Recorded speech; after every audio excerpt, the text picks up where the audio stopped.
11월은 감사의 달입니다. 하나님께서 지금까지 우리에게 베푸신 은혜, 지금도 베푸시고 앞으로도 베푸실 은혜를 기억하고 기대하며 진심으로 감사드리는 그 감사의 마음을 더 풍성케 하는 달입니다. 우리 예수님께서도 모든 삶을 감사로 시작하시고 감사로 마치셨습니다. 감사할수록 믿음은 더 강해집니다. 그러나 반대로 원망하고 불평하면 신기하게도 하나님으로부터 멀어집니다. 가족, 사람과의 관계도 그래요. 사람들에게 자꾸만 원망, 불평하면 그 사람하고 관계가 점점 멀어져요. 그러나 진실로 감사하면은 관계가 회복이 되는 것을 경험할 수 있지요. 감사가 얼마나 중요한지 우리는 잘 압니다. 무엇을 감사할까요? 특별히 오늘은 우리가 살면서 노력하는 일에 대하여, 노력하며 사는 일에 대하여 감사할 수 있고, 또 하나는 노력하지만 하나님께 맡기며 사는 것, 이 또한 큰 감사입니다. 하나님 맡길 수 있는 것도 감사. 그러므로 이제 오늘 말씀은요, 특별히 맡기는 일에 대하여, 맡기며 감사드리는 일에 대하여 말씀을 나누고자 합니다. 잠언은 크게 두 가지 내용입니다. 15장까지의 전반부는 누구나 지혜롭게 살고 싶어 해요. 어리석게 살고 싶어 하는 사람은 한 사람도 없습니다. 지혜롭게 살기 위해서는 하나님을 경외하시오. 후반부에 가서는 하나님을 경외하는 구체적인 방법이 뭘까요? 다양하게 이제 설명하고 있습니다. 그 출발이 16장. 그리고 그 가운데서도 첫 번째 1절에서 9절까지 하나님을 경외하는 지혜로운 인생에 무엇이 있습니까? 1절에서 9절 말씀이 있는데 그 핵심은 3절입니다. 그래서 3절을 읽어보면 너의 행사를 여호와께 맡기라. 그리하면 내가 경영하는 것이 이루어지리라. 이것이 지혜요, 하나님을 경외하는 중요한 길입니다. 그래서 우리의 삶을, 여기서 행사는 나의 인생, 모든 것을 다 포함합니다. 하나님께 맡기십시오. 그러면은 수고하고 애쓰는 것이 좋은 결실들이 있을 거예요. 하나님께 맡기십시오. 그래서 맡기는 것에 대한 이해를 집중적으로 해봅시다. 맡긴다, 의탁한다 라는 것이 무슨 뜻일까요? 하나님께 내 삶을 맡긴다, 가정을 맡긴다, 내 직장을 맡긴다, 아들, 딸을 맡긴다. 맡긴다는 거에는 어떤 전제가 있냐면은 내 책임을 나는 다하겠습니다. 내 책임을 게을리하거나 하나님께서 하시겠지라고 미루지 않겠습니다. 내가 할 수 있는 일은 내가 하겠습니다 라는 전제가 있습니다. 노력하겠습니다. 최선을 다하겠습니다. 그러면서 동시에 하나님께 내 앞날을 맡깁니다.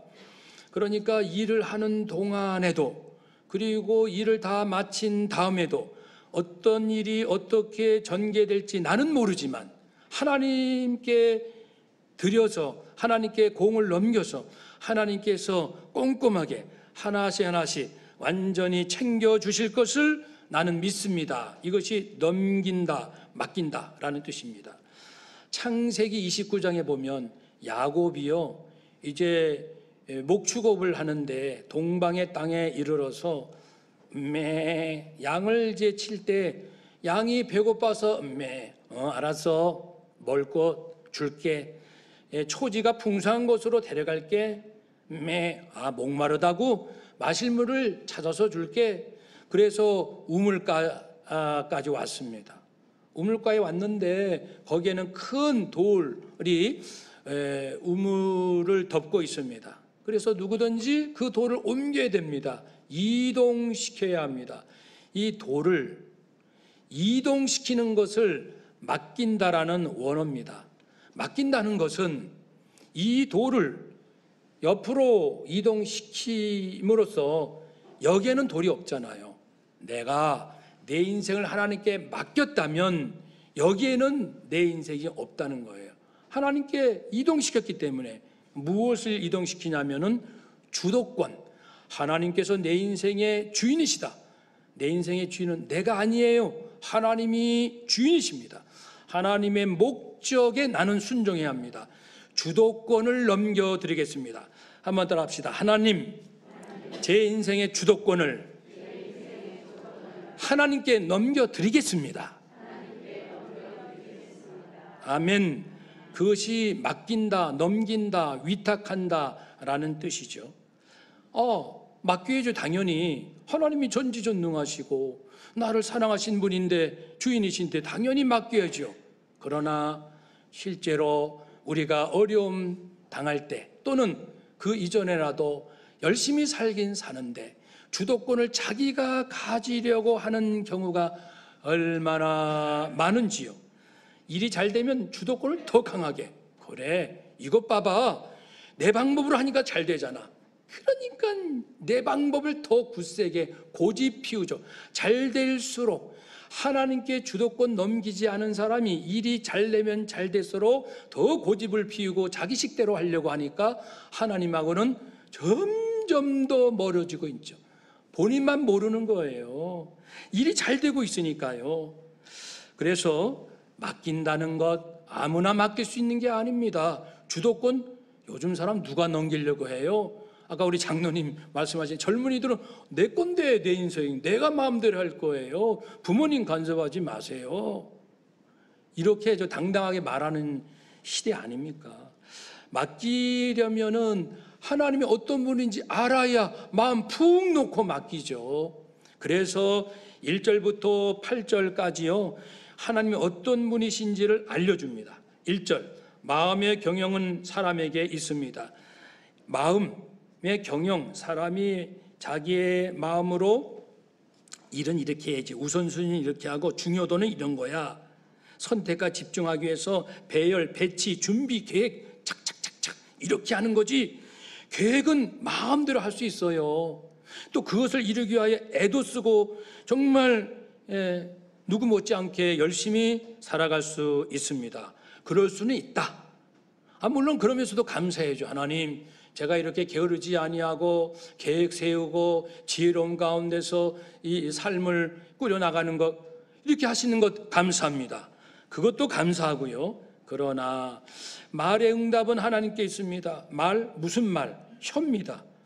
여러분, 저는 이런 계획이 있답니다. 언제까지 어떤 일을 어떤 방법으로 할 거고요, 이렇게 하면 결실이 이렇게 올 겁니다 라고 사람들에게 계획을 발표하고 또 알리고 홍보하고 도와달라 하고 합니다. 이게 말입니다.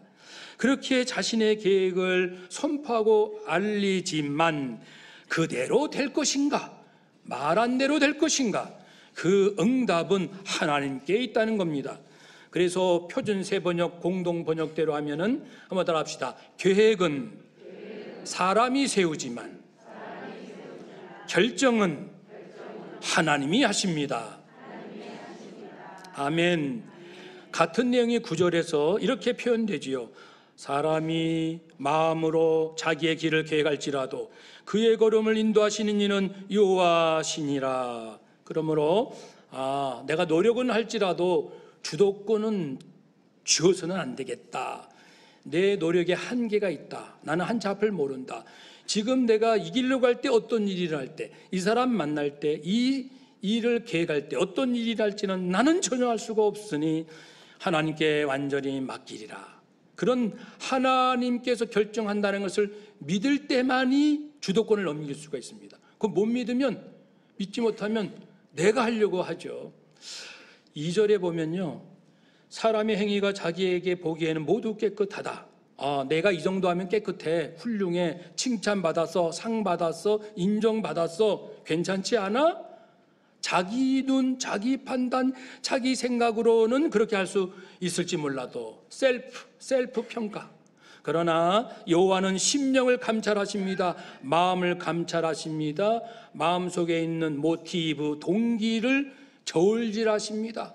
저울이 있어요. 하나님의 저울, 절대적으로 공의로우신 저울이 있습니다. 선과 악을 정확히 분별할 수 있는 하나님의 저울이 있습니다. 이 저울 위에 나의 숨겨진 마음을 딱 답니다. 무게를 다는 게 아니고 이 마음이 어느 정도 진실성이 있는지, 어느 정도 하나님을 경외하는지, 어느 정도 하나님의 뜻에 순종하려는 진실함이 있는지 그것을 정확히 재시는 하나님이 모든 것을 감찰하신다. 아, 하나님이 그런 분이세요?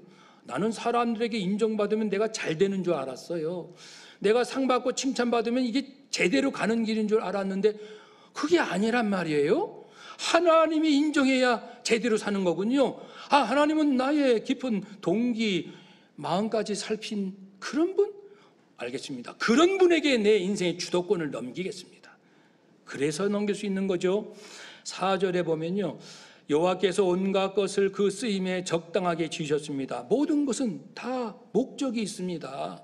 우리가 어떤 도구를 만들어도요, 뭐 칼, 망치, 뭐 낫, 호미, 다 이 화분, 피아노 다 목적이 있다고요. 그 목적에 합당하게 이끌어 가시죠. 사람도 만들지 않습니까? 그런 것처럼 하나님의 하시는 모든 일에는 목적이 있고 거기에 합당하도록 모든 것을 이끌어 가고 계신다. 심지어는요, 악인들이 회개할 줄 모르고 계속 악을 행하면 그래, 마음대로 하렴, 너는 마지막 심판날에 심판받을 거야. 왜냐하면 악한 자가 회개하지 않으면 심판날에 형벌을 받을 것으로 하나님은 모든 걸 정해 놓으셨으니까요. 그 목적대로 너 간다. 빨리 회개하지 않으렴? 심지어 그렇게 이제 말씀하실 정도로 하나님께서는 모든 것을 그 뜻에 합당하도록 내 인생을 이끌어 가시는구나. 그렇게 이끄신 분에게 내 인생의 주도권을 넘기리라. 그분께 맡기리라. 5절에 마음이 교만한 자를 하나님은 미워하십니다. 이 미워한다는 것은 지독하게 싫어하고 혐오합니다. 하나님에게는 어울리지 않는데, 하나님은 자비, 은혜, 인내하시고, 그런데 하나님께서 지독하게 싫어하시고 혐오하시는 거예요. 몸서리치면서 아주 싫어하시고 혐오하시는 것이 있는데, 교만한 사람, 교만한 마음, 하나님이 하나님됨을 인정하지 않는 사람. 아니, 근데 이 땅에 그런 사람들이요, 얼마나 많을까요? 대충 잡아도 80억 인구 중에 60억이 그렇게 살고요, 20억 믿는다 하지만 내가 진짜 하나님을 경외하는 사람은 과연 또 몇 프로나 될까요? 그거 따져보면은 우리가 언제든지 교만의 죄 가운데 있겠구나. 하나님께서 나를 사랑은 하시지만 내 안에 있는 그 교만한 마음에 대해서는 혐오를 하고 계시는구나. 진절이 치시고 아주 싫어하고 계시는구나. 하나님은 그런 분이시구나. 그런 분에게 내 인생의 주도권을 맡겨야 돼. 그래야 내 인생이 바로 되지. 내가 이래도 잘한다고 박수 쳐주고 저래도 잘한다 박수 치는 사람, 교만해도 어이구 당신은 멋있어야 하는 사람, 그런 사람에게 인생의 주도권을 맡겼다가는 내 인생이 어떻게 될까? 아찔하죠. 6절, 인자와 진리로 인하여 죄를 속하게 되고 여호와를 경외함으로 악에서 떠나게 하신다 했습니다. 그러니까 사람이 사람을 사랑하고 faithfulness, 신실하고 진실하게, 거짓된 마음 품지 않고 진실하게 사람을 대하고 하나님 앞에 서는 자, 그런 사람들은 내 안에 분명히 죄가 있긴 있지만 그렇게 살다 보니 저절로 슬금슬금 죄악이 떠나서 죄로부터 자유하게 된다. 우리가 뭐 때문에 가장 힘듭니까? 뭘 이루지 못해서가 아니고요, 하나님 앞에 범죄함 때문에 인생은 괴로운 거예요. 그런데 그런 죄악들이 점점 멀어지고 알아서 떠나가요. 여호와를 경외하는 사람 악에서 떠나게 됩니다. 하나님의 역사입니다. 그래서 마귀가 귀신들을 데리고 와서, 예를 들면, 야 얘들아, 이 사람 안에 무슨 죄가 있는지 찾아보자. 그래서 그 죄의 틈을 보고 그 안에 들어가자. 그런데 그 사람이 죄를 깨닫지 못하게 하자. 더 큰 죄를 짓게 하자. 그래야 우리가 저 사람을 망가뜨릴 수 있지 않니? 그렇게 그 틈 보고 있는데, 내가 인자와 진실함으로 하나님 앞에 살려고 묻은 애를 쓰고 하나님을 경외하려고 몸부림치는 그런 가운데 하나님은 역사해 주셔서 그런 더럽고 추하고 마귀와 귀신들이 미혹하지 않도록 떠나도록 하신다고 했습니다. 하나님이 그런 분이셔? 내가 모르는 사이에 내 인생이 무너지지 않도록 나를 인도하시는 그분이야? 그럼 그분에게 내 인생의 주도권을 맡기겠어. 하나님, 앞으로는 제가 제 마음대로 살지 않겠습니다. 하나님, 태어나서 공부하는 것, 또 사람 만나는 것, 대학 가는 것, 과를 선택하는 것, 직장, 결혼, 자식 낳고 또 아버지 이것저것 제 마음대로 하지 않겠습니다. 인생의 주도권은 하나님께 있사오니 하나님께 맡겨야지요. 그렇죠? 그리고 또 7절에 사람의 행위가 여호와를 기쁘시게 하면 그 사람의 원수라도 그와 더불어 화목하게 하나님이 하신다. 하나님은 그런 분이세요. 내가 하나님께 순종해서 하나님을 기쁘시게 하려고 애를 쓰면 그 복으로 여러 가지 있겠지만 그 중에 한 가지는 나하고 관계가 불편한 사람이 있어요. 아니, 원수가 있어요. 나를 괴롭히고 학대하고 나를 억울하게 하고 내 것을 빼앗으려 하고 피해를 줬던 원수들. 뭐 그 사람만 생각나면은 온갖 그냥 스트레스가 쌓이고 그런 사람들 있다고 합시다. 그런데 내가 하나님을 기쁘시게 하려고 애를 쓰는 동안에 이상하게 그 사람이 나에게 부드럽게 대하고 내 마음을 이해해주고, 그전에는 편견과 선입견으로 나에게 이러쿵저러쿵 말하는데 이제는 내 깊은 마음을 이해해주고 나를 위로해주고 따뜻하게 내 손을 잡아주고 왜 이런 일이 있지? 하나님이 그렇게 하신다 그랬습니다. 한 번 더 합시다. 하나님께서 그렇게 하십니다. 아멘. 그러니까 우리가 사람하고 관계가 좋아지려고 애를 쓰는데 제일 좋은 방법은 하나님 말씀에 잘 순종하는 거예요. 정말 중요한 것은 하지 않고 여러 가지 다른 방법도 물론 도움은 되겠지만 다른 방법으로 사람과의 관계를 회복하려고 애를 쓴들, 그게 얼마나 오래 가겠습니까? 그러니까 하나님께서 관계도 다 회복시켜 주시겠다고 하니, 하나님, 이런 하나님께 제 인생의 주도권을 넘기겠습니다. 그러니 하나님, 누굴 만나도 좋아요, 억울한 일 당해도 좋아요, 내가 피해를 입어도 좋아요. 그러나 하나님께 주도권을 넘겼사오니 저는 그저 제가 할 일만 하겠습니다. 그러면 하나님께서 모든 것, 하나님께서 모두가 사랑하며 살고 겸손하고 섬기며 그렇게 사는 거 하나님이 좋아하시잖아요. 그렇게 될 줄로 믿습니다. 또한 8절에 적은 소득이 공의를 겸하면 많은 소득으로 불의를 겸하는 것보다 낫다. 그러니까 나는 공의롭게 삽니다. 정직하게 살려고 해요. 저 사람들은 맨 거짓말이에요. 근데 장사가 잘 되네. 거짓말 하니까 장사가 더 잘 돼요. 많이 돈 벌었다고 막 자랑하는데 나는 우울해요. 나는 정직하게 하니까 수익이 좀 덜 나요. 다른 사람, 저쪽 사람보다. 그러면은 나도 이제 대충 살까? 얼마나 마음들이 흔들리겠습니까? 하나님, 제가 솔직히 이런 고민이 있는데 하나님은 어떤 분이세요? 하나님은 어떤 분이시긴, 비록 적은 소득이라 할지라도 공의롭게 살면은 불의한 방법으로 많은 소득을 얻은 사람보다 더 마음이 좋게 해주겠다, 만족하고 행복하고 그리고 평안하게 해주겠다. 한번 더 합시다. 하나님은 그런 분이십니다. 아멘.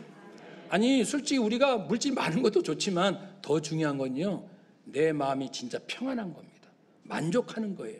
감사가 있고요, 진실하고요, 사람들 축복하고요, 사람들 앞에 거리낌이 없고요. 이것이 행복 아니겠습니까? 그러니까 우리가 그렇게 하나님께서 만들어 주신다고 했으니까요, 하나님께 우리 인생을 맡기며 살자는 겁니다. 그래서 1, 2절, 4, 5, 6, 7, 8절을 통해서 이 하나님은 솔로몬을 통해서 이것 봐라, 하나님은 이런 분이시지 않느냐. 아니, 이런 하나님이 세상에 어디 있습니까? 참된 신 아니에요. 그러니 나는 죽자 사자 하나님께 내 인생의 주도권을 완전히 넘기고 하나님 말씀해 주시면 이 종이 순종하겠습니다. 순종하는 차원의 성실이에요. 순종하는 과정으로서의 노력이고 힘쓰고 애쓰는 것이지요. 그래서 우리는 먼저 하나님의 뜻을 잘 분별하고, 분별되면은 하나님께 내 인생을 맡기면서 용기 있게 예수님 방법으로, 예수님도 정말 그 살아가는 동안에 예수님도 왜 인간적인 그런 마음이 없겠습니까? 근데 다 내려놓으시고 하나님 뜻대로 살고, 그래서 하나님께서 나의 모든 기도를 들으셨다고. 한번 잘 들어보세요. 하나님, 저는 하나님께 주도권을 드렸으니 하나님께서 인도하시는 대로 삽니다. 그렇게 사는 동안에 필요한 것 기도합니다. 필요하니까 기도해야죠. 아버지 뜻대로 살다 보면 필요하니까. 그런데 예수님은 고백하셨죠. 내가 하나님께 구한 모든 것을 하나님께서 들어 응답하셨도다. 조지 뮬러도 평생 5만 번 기도의 응답을 받았다고 했을 때 가장 중요한 것은 사사람이 없는 거예요. 자기 욕심으로 고아원 차린 게 아니에요. 이득을 많이 남기려고 고아원 차린 게 아니고요. 그 가정 잃고 부모 잃고 그 아이들 너무 불쌍해서 예수 마음으로 그 한 영혼 돌봐주고자 하는 그 순결한 마음으로, 하나님, 오늘 아이들이 지금 1000명이 있는데 먹을 것이 떨어졌어요. 살려주셔야 되지 않나요? 제가 저를 위해서 어디 먹을 것을 구합니까? 그럴 때 놀랍게 다음날 아침에 빵 공장, 우유 공장에서 전날 이제 팔고 남은 거 있잖아요. 그거를 이제 막 트럭으로 갖고 오는 거예요. 1000명 쫙 풀어요. 얘들아, 빵이 왔어. 빵이야, 빵이다. 그 배고픈 배를 채우면서 우유를 마시면서, 그렇게 영국에서 2000명 고아를 돌본 조지 뮬러. 나는 부족할 때마다, 필요한 것일 때마다 눈물로 하나님께 구하면 반드시 하나님은 응답하셨습니다. 평생 받은 응답 5만 번입니다. 그 이유는 나는 나를 위해서 구하지 아니하고 하나님께서 기뻐하시는 그 뜻이 내 인생에 이루어지기를 원해서 내가 그렇게 쓰임 받기 위해서 눈물로 기도했기에 아버지는 하늘을 여시고 모든 것을 때에 따라 필요한 대로 응답해 주셨습니다. 얼마나 멋집니까? 다니엘 기도의 응답 간증하는 한 분 한 분 어려움이 있을 때 또는 있기 전에도 주도권을 하나님께 잘 안 넘겨요. 내 뜻대로 할 거야. 너 어떻게 할 거야? 아들아, 너 하고 싶은 거 뭐야? 여보, 당신은 뭐 하고 싶어? 어떻게 하고 싶어? 나는 이렇게 하고 싶어. 나는 이렇게 하고 싶은데? 그래? 우리 한번 또 조사해보자. 살펴보자. 어떻게? 우리 전문가 여러분, 이럴 경우는 어떻게 할까요? 선생님, 이럴 때는 당신 나의 멘토입니다. 어떻게 할까요? 우리 이렇게 하자. 그렇게 살아가는 경우가 너무나도 많아요. 정직하게 하나님께 여쭤봤습니까? 하나님 앞에 눈물로 고백해 보았습니까? 나에게는 이런 욕심이 솔직히 있어요, 하나님. 그러나 제가 저를 위해서 사는 게 아니잖아요. 이미 예수 믿고 영생 얻고 지금 죽어도 부활이요 천국인데 세상 여기서 뭘 잘 먹고 잘 살겠다고 이제 내 욕심을 채우겠다고 나 하며 살겠습니까? 주여, 나는 죽고 내 안에 그리스도만 사시옵소서. 그렇게 사는 자가 예수 그리스도. 한 번 더 합시다. 그렇게 사는 자가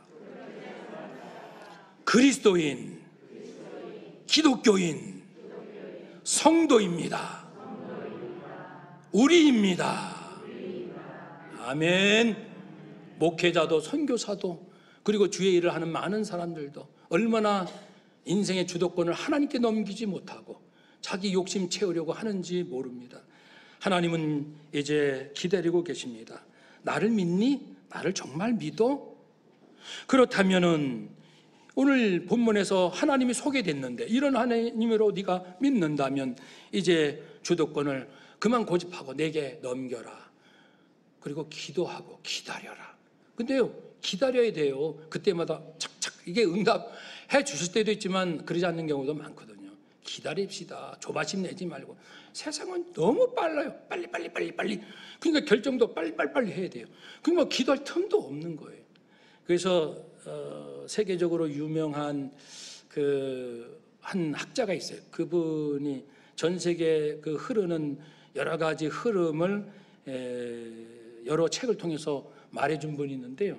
그분이 또 앞으로의 미래를, 근데 그 나름대로 그분은 그 분야의 전문가인데 기억이 되는 것은 그분이 뭐라고 하시냐면은 한국에 대해서 한 말씀 해주세요. 그러니까 한국 사람들은 지금 문명사적 대전환의 시기가 와서 근본적으로 삶을 새롭게 하는 시대가 왔건만 한국 사람들은 모든 것을 빨리 하니까 내가 앞으로 어떻게 살아야 할까라고 생각할 여유가 없는 사람들입니다. 조금 심하게 표현하면 한국 사람들은 앞으로 망해요. 망할 겁니다.